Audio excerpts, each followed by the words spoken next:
인생이 너무 힘들 때 반드시 들어야 할 부처님 말씀. 새벽 4시의 절마. 새벽 4시 잠 못 드는 밤입니다. 천장을 바라보며 우리는 묻습니다. 왜 나만 이렇게 힘들까요? 남들은 다 행복해 보이는데 왜 내 인생만 이렇게 꼬여 있을까요? 30대 회사원 민수 씨는 오늘도 새벽잠을 설칩니다. 3년 전 시작한 사업은 실패했고, 아내와는 매일 돈 때문에 다투고, 아이는 아픈데 병원비도 부담스럽습니다. 나는 왜 이렇게 못났을까? 가족을 제대로 돌보지도 못하고, 50대 주부 영희 씨는 빈집에서 혼자 눈물을 흘립니다. 자식들은 모두 독립했고, 남편은 회사 일로 바쁘고, 친구들도 각자 바쁜 생활에 치여 살고 있습니다. 이렇게 외롭게 살려고 여기까지 온 건 아닌데, 20대 대학생 현우는 취업 준비로 지쳐 있습니다. 수백 번의 지원서, 수십 번의 면접 탈락. 친구들은 하나둘 좋은 회사에 입사하는데 자신만 뒤처지는 느낌입니다. 내가 뭘 잘못했을까? 내 미래는 정말 있는 걸까? 이런 순간들 속에서 2500년 전 한 분이 우리와 똑같은 질문을 품고 왕궁을 떠났습니다. 바로 부처님이었습니다. 왕자가 포기한 것들. 시다르타 왕자는 모든 것을 가졌습니다. 부, 권력, 아름다운 아내, 사랑스러운 아들. 하지만 궁궐 밖에서 늙은 사람, 병든 사람, 죽은 사람을 보는 순간 깨달았습니다. 아, 이 모든 것들도 결국 사라지는구나. 내가 지금 행복하다고 해도 언젠가는 늙고 병들고 죽음을 맞이하게 되는구나. 그래서 그는 모든 것을 버리고 진리를 찾아 나섰습니다. 6년간의 치열한 수행 끝에 보리수 나무 아래에서 마침내 깨달음을 얻었습니다. 그가 발견한 것은 무엇이었을까요? 괴로움을 없애는 특별한 방법이 있다는 것이었습니다. 그리고 그 방법은 우리 모두가 실천할 수 있는 것이었습니다. 첫 번째 진리, 괴로움은 보편적이다. 부처님이 전한 첫 번째 진리는 이것입니다. 살아있는 모든 존재는 괴로움을 겪는다. 처음 들으면 절망적으로 들릴 수 있습니다. 하지만 이 말씀에는 엄청난 위로가 숨어 있습니다. 내가 겪는 고통이 나만의 특별한 불행이 아니라는 것입니다. 어느 날 한 어머니가 부처님을 찾아왔습니다. 갓난 아기를 잃고 미쳐버린 어머니였습니다. 아기를 품에 안고 제발 살려달라고 울부짖었습니다. 부처님은 그 어머니에게 말했습니다. 아이를 살려줄 약을 만들어주겠다. 하지만 한 가지 조건이 있다. 지금까지 단 한 번도 죽음을 경험하지 않은 집에서 겨자씨를 얻어와야 한다. 어머니는 희망에 차서 마을을 돌아다녔습니다. 하지만 어떤 집을 가도 죽음을 경험하지 않은 집은 없었습니다. 모든 집에는 잃어버린 가족의 이야기가 있었습니다. 그제서야 어머니는 깨달았습니다.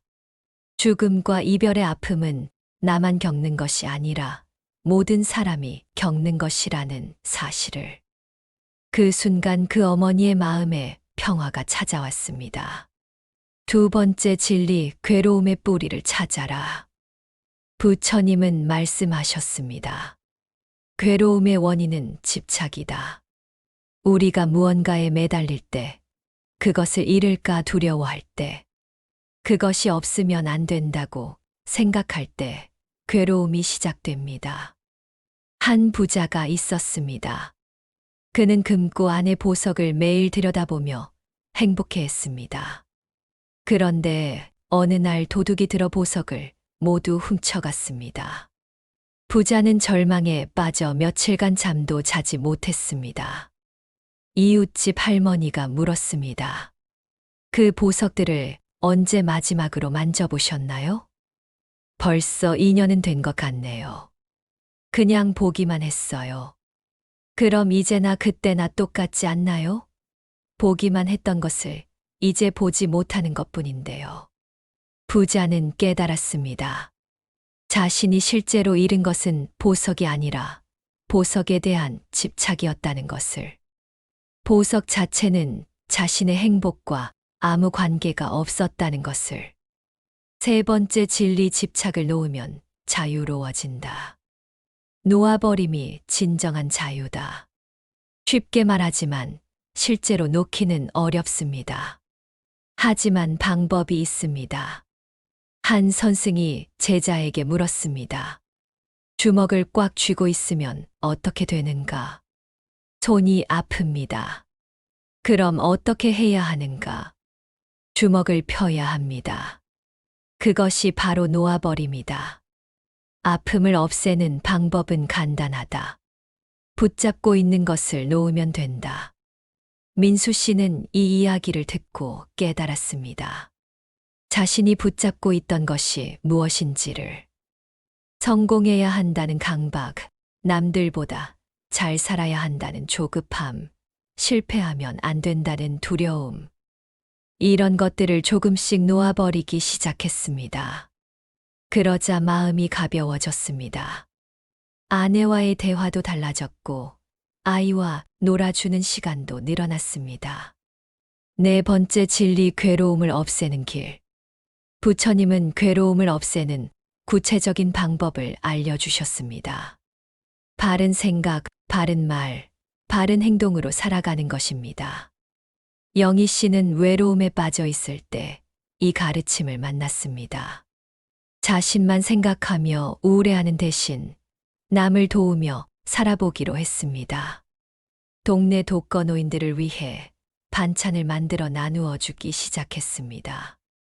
처음엔 의무감으로 했지만 점점 할머니들의 고마운 미소가 자신의 마음을 채워주는 것을 느꼈습니다. 누군가를 도울 수 있다는 것 자체가 이렇게 큰 행복이었구나.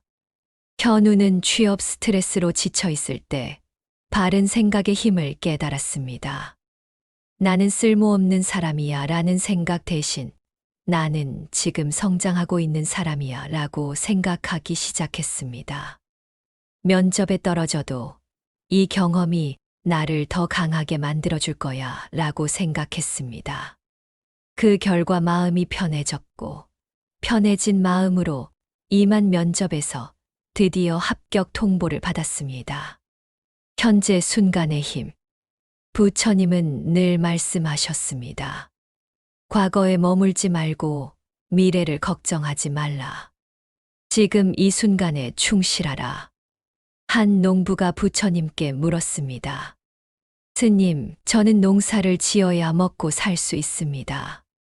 어떻게 미래를 걱정하지 않고 살 수 있습니까? 부처님은 미소 지으며 답하셨습니다. 씨를 뿌릴 때는 씨 뿌리는 일에만 집중하고 김을 맬 때는 김 매는 일에만 집중하라. 그것이 바로 현재에 사는 것이다. 우리는 종종 일을 하면서도 다른 생각을 합니다.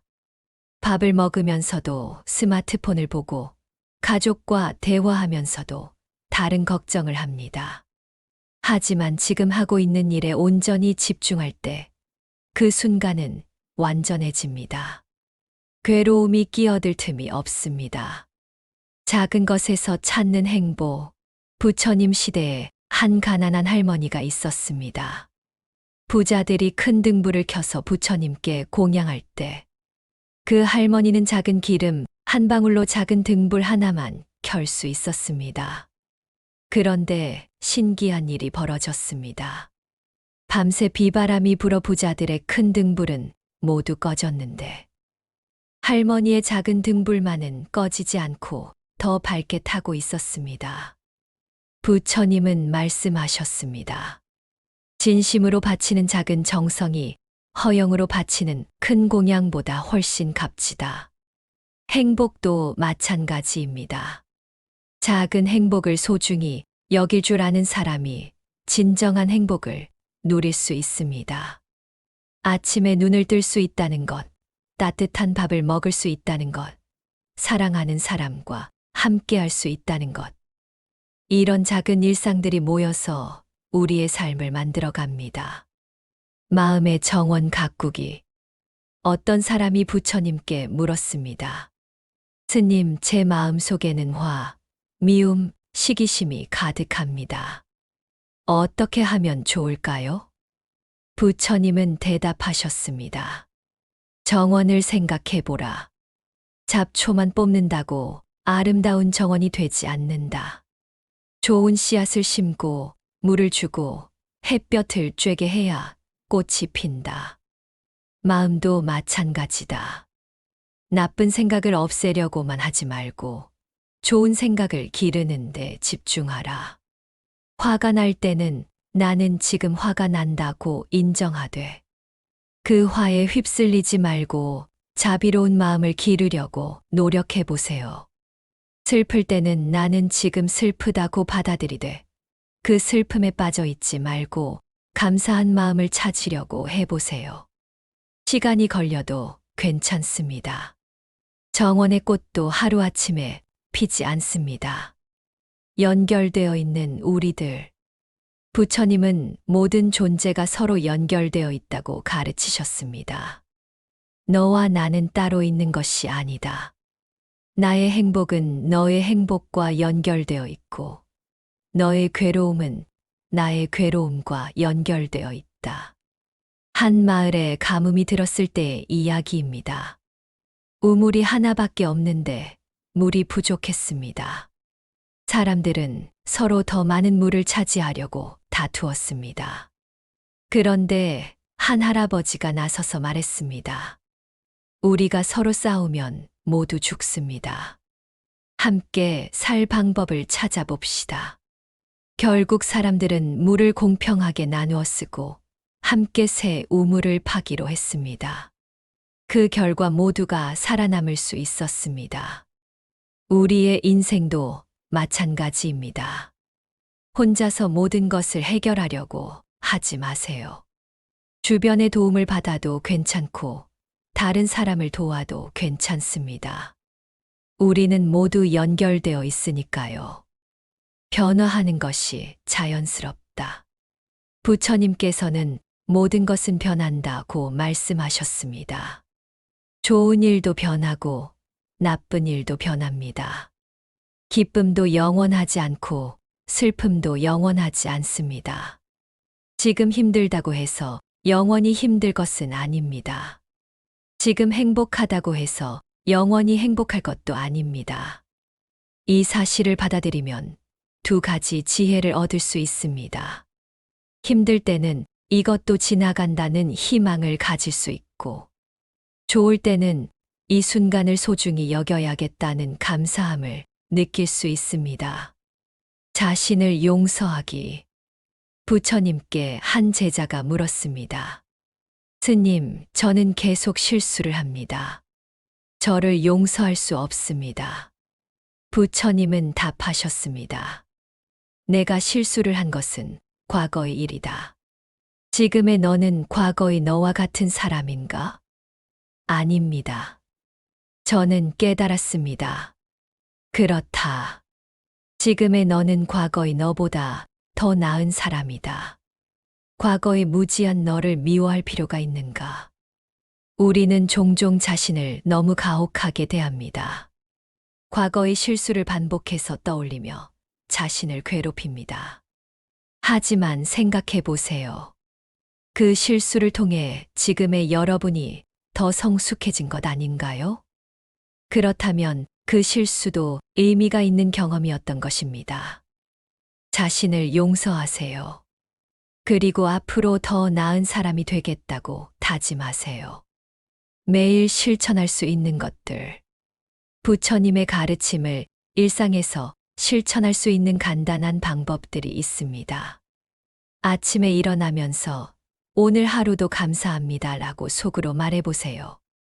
누군가와 대화할 때는 진심으로 들어보세요. 내 말만 하려고 하지 말고요. 화가 날 때는 심호흡을 3번 해보세요. 그리고 이 감정도 잠시 지나갈 것이라고 생각해 보세요. 잠들기 전에는 오늘 하루 잘한 일을 하나씩 떠올려 보세요. 아주 작은 일이어도 괜찮습니다. 이런 작은 실천들이 모여서 우리의 삶을 조금씩 변화시켜 갑니다. 함께 걷는 길. 부처님의 마지막 말씀은 이것이었습니다. 모든 것은 변한다. 게으르지 말고 정진하라. 인생은 혼자 걷는 길이 아닙니다. 우리 앞에는 부처님을 비롯해 수많은 스승들이 걸어간 길이 있고, 우리 곁에는 같은 길을 걷는 동반자들이 있습니다. 힘들 때는 서로에게 기대어도 괜찮습니다. 울고 싶을 때는 울어도 괜찮습니다. 잠시 쉬어가도 괜찮습니다. 하지만 포기하지는 마세요. 부처님도 깨달음을 얻기까지 6년이 걸렸습니다. 우리에게도 시간이 필요합니다. 매일 조금씩, 한 걸음씩 전진해 나가면 됩니다. 완벽하지 않아도 괜찮습니다. 완벽한 사람은 아무도 없으니까요. 오늘 밤 잠들기 전에 자신에게 이렇게 말해보세요. 오늘 하루 고생했어. 내일은 좀 더 나은 하루가 될 거야. 그리고 깊이 숨을 쉬세요. 숨을 들이마실 때는 평화를, 내쉴 때는 괴로움을 함께 내보내세요. 부처님의 자비로운 가르침이 여러분의 마음에 평안을 가져다 주기를 바랍니다. 그리고 내일 아침 조금 더 가벼운 마음으로 하루를 시작할 수 있기를 바랍니다. 모든 존재가 행복하기를, 모든 존재가 괴로움에서 벗어나기를. 오늘도 우리는 함께 걸어갑니다. 상처받은 마음을 치유하는 법. 어떤 사람이 부처님께 물었습니다. 스님, 사람들이 저에게 상처 주는 말을 할 때마다 마음이 아픕니다. 어떻게 하면 상처받지 않을 수 있을까요? 부처님은 손에 든 화살을 보여주며 말씀하셨습니다. 누군가 너에게 화살을 쏜다고 생각해보라. 첫 번째 화살은 상대방이 쏘는 것이니 피할 수 없다. 하지만 두 번째 화살은 내가 스스로 쏘는 것이다. 두 번째 화살이요? 그렇다. 상대방의 말에 상처받는 것이 첫 번째 화살이라면 그 말을 계속 곱씹으며 스스로를 괴롭히는 것이 두 번째 화살이다. 첫 번째 화살은 어쩔 수 없지만 두 번째 화살은 내가 선택할 수 있다. 우리는 종종 이미 지나간 상처를 반복해서 떠올리며 자신을 괴롭힙니다. 누군가 한 말을 수십 번, 수백 번 되뇌며 화를 내고 슬퍼하고 원망합니다. 하지만 그 순간 상처를 준 사람은 이미 그 일을 잊고 평안하게 잠들어 있을지도 모릅니다. 결국 우리만 밤새 잠 못 이루며 괴로워하는 것입니다. 40대 직장인 정민 씨는 상사로부터 심한 질책을 받았습니다.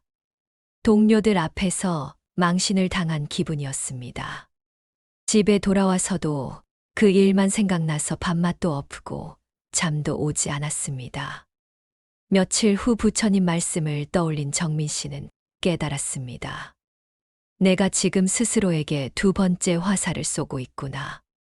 그 순간부터 그 생각이 떠오를 때마다 이것은 두 번째 화살이다라고 말하며 다른 일에 집중하기 시작했습니다. 놀랍게도 며칠 지나지 않아 그 상처는 자연스럽게 아물어갔습니다. 비교하는 마음을 버리기. 부처님 시대에 두 형제가 있었습니다. 형은 부유했고 동생은 가난했습니다. 동생은 항상 형과 자신을 비교하며 불행해했습니다.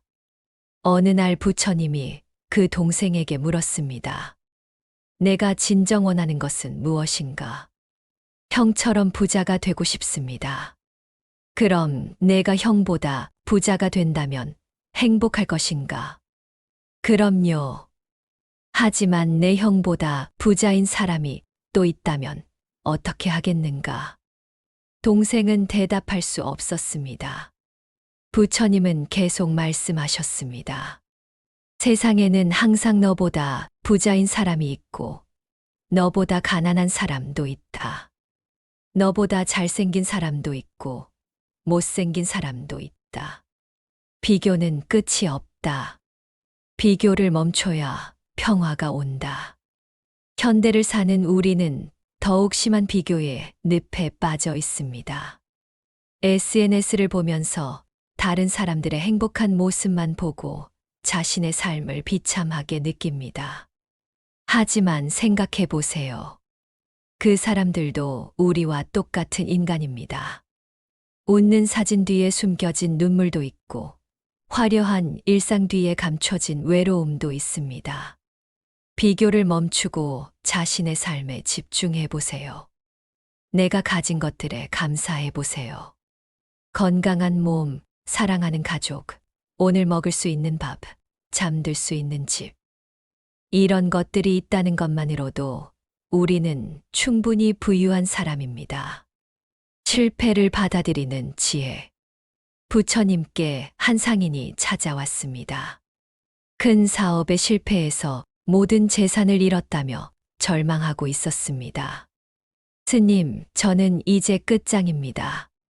가족들 얼굴을 볼 면목이 없습니다. 부처님은 물었습니다. 그 사업을 시작하기 전 너는 어떤 마음이었는가? 성공하고 싶었습니다. 가족들을 더 행복하게 해주고 싶었습니다. 그 마음은 나쁜 것이었는가? 아닙니다. 좋은 마음이었습니다. 그렇다. 좋은 마음으로 최선을 다했다면 결과와 상관없이 그것은 의미 있는 일이었다. 실패는 끝이 아니라 새로운 시작의 기회다.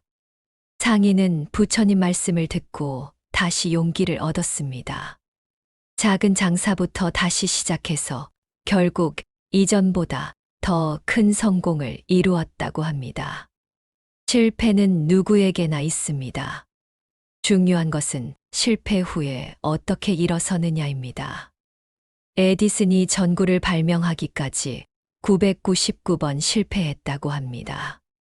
기자가 999번이나 실패하셨는데 포기하고 싶지 않으셨나요? 라고 물었을 때 그는 이렇게 답했습니다. 실패한 게 아닙니다.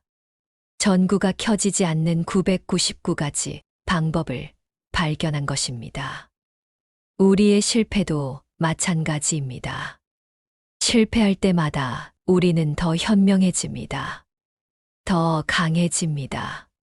더 겸손해집니다. 감사하는 마음의 힘. 부처님께서 한 마을을 지나가실 때 일입니다. 한 거린이 부처님께 음식을 구걸했습니다. 부처님은 자신의 바로에 있던 밥을 나누어 주셨습니다. 그런데 그 거린은 고맙다는 말도 없이 밥을 받아먹고는 이게 전부예요? 더는 없나요? 라고 말했습니다. 부처님은 미소 지으며 말씀하셨습니다. 내가 받은 것에 감사할 줄 모르니 아무리 많이 줘도 항상 부족할 것이다. 감사하는 마음은 우리 삶을 완전히 바꾸어 놓습니다.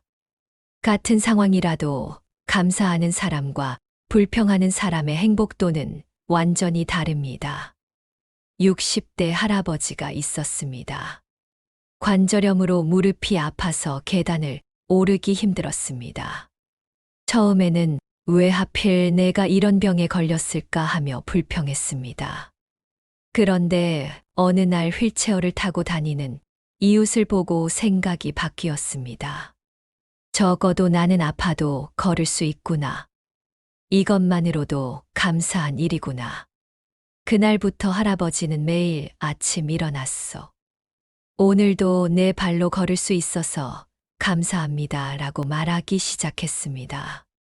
신기하게도 같은 통증인데도 마음은 훨씬 편해졌습니다. 감사할 일이 없다고 생각되시나요? 천만에요. 지금 이 글을 읽을 수 있는 눈이 있다는 것, 이해할 수 있는 뇌가 있다는 것, 숨을 쉴 수 있는 폐가 있다는 것. 이 모든 것이 감사할 일입니다. 마음의 평화를 지키는 법. 부처님께서는 제자들에게 늘 말씀하셨습니다. 마음의 평화를 잃지 말라. 그것이 가장 소중한 보물이다. 어떻게 하면 마음의 평화를 지킬 수 있을까요? 첫째, 남의 시선에 신경 쓰지 마세요. 사람들은 생각보다 남에게 관심이 없습니다. 당신이 걱정하는 만큼 당신을 지켜보는 사람은 많지 않아요. 둘째, 완벽하려고 하지 마세요. 완벽한 사람은 없습니다. 실수해도 괜찮고 부족해도 괜찮습니다. 그것이 인간다운 모습입니다. 셋째, 할 수 없는 일에 대해서는 걱정하지 마세요. 날씨를 바꿀 수 없듯이 우리가 통제할 수 없는 일들이 있습니다. 그런 일들은 받아들이고 우리가 할 수 있는 일에 집중하세요. 넷째, 하루에 조금씩이라도 혼자만의 시간을 가지세요. 명상이 아니어도 좋습니다. 산책을 하거나 음악을 듣거나 차를 마시며 아무 생각 없이 보내는 시간. 그런 시간이 마음을 치유해 줍니다. 희망을 잃지 않는 방법. 부처님께서 말씀하셨습니다. 아무리 어두운 밤도 새벽은 온다. 인생에서 가장 어려운 순간에도 희망을 잃지 마세요. 지금의 어둠이 영원할 것처럼 느껴져도 반드시 새로운 날이 올 것입니다. 한 여성이 있었습니다. 남편과 사별하고 아이는 아프고 일자리는 없고 빚은 쌓여가고 있었습니다.